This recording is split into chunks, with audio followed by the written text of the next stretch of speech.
Assalamu alaikum. This is Ghulam Abbas from MH Language Solutions. IELTS Academic Reading is our today's topic. IELTS Academic Reading is very much similar with IELTS Listening. Both are objective, both have 40 questions, and both consist of 40 marks. However, there are many differences.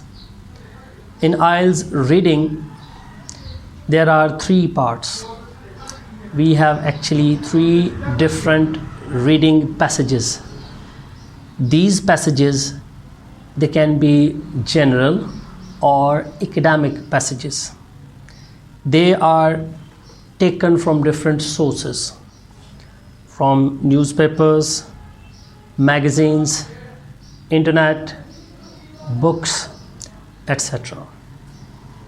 Their length varies, but on an average they consist of 700 to 900 words.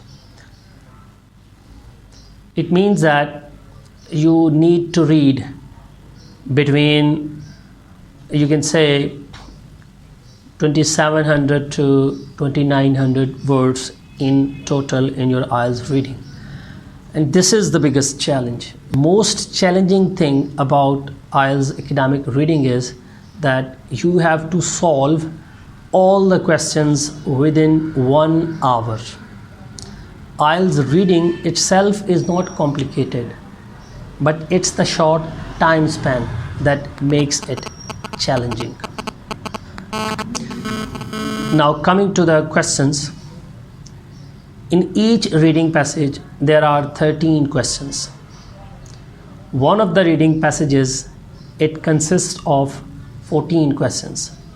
So in total, we have 40 questions in IELTS reading. In IELTS reading, when you have completed your test, you will not be given extra time to transfer your answers on a separate answer sheet. In listening, there was extra time, but here you have to transfer your answers on a separate answer sheet without getting any extra time. It is said that in each IELTS academic reading passage, you have 20 minutes. But in reality, you have almost 17 to 18 minutes to deal with the reading passage, because rest of the 2 minutes you have to spend to transfer your answers on the answer sheet.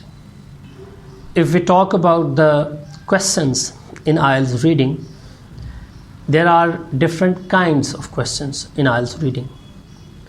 Some of the questions, they follow an order. They follow a sequence, which means if you are able to find the answer of question number 1, then the answer of question number 2 will be after question number 1, and answer of question number 3 will be after question number 2, and same thing, it goes on and on. These kind of questions, they take less time normally because they follow a pattern. You can easily reach from one question to the next. Then there is another group of questions. These questions, they don't follow any sequence. In these questions, if you find the answer of one question, you do not know where does the answer of next question lies. Normally, the questions which do not follow an order, they are matching heading, matching features, and matching information questions. On the other hand, questions which follow sequence, they are fill in the blanks, true false not given, yes no not given, summary completion, note completion. Then there are other questions like table filling, or you can say diagram labeling.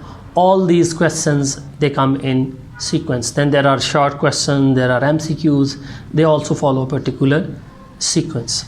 Then There is another thing that you should keep in your mind, that in IELTS academic reading, the level of complexity of the passages, it keeps on rising as long as the test progresses. It means that in the initial parts of the test, questions, they are easy to deal with. But the questions in the third reading passage, they are going to be the harder ones. And last thing is that there is no limit that a particular question can be given, and if it is given, then how many times it will be repeated. It totally depends on the paper setter. He can give any particular type of question in any part of the text as many times as he wants. Sometimes one particular type of question is repeated more than once, and there are certain questions which are not included in your test. So that solely depends on the paper setter. That is all for IELTS reading. Thank you very much. Allah Hafiz.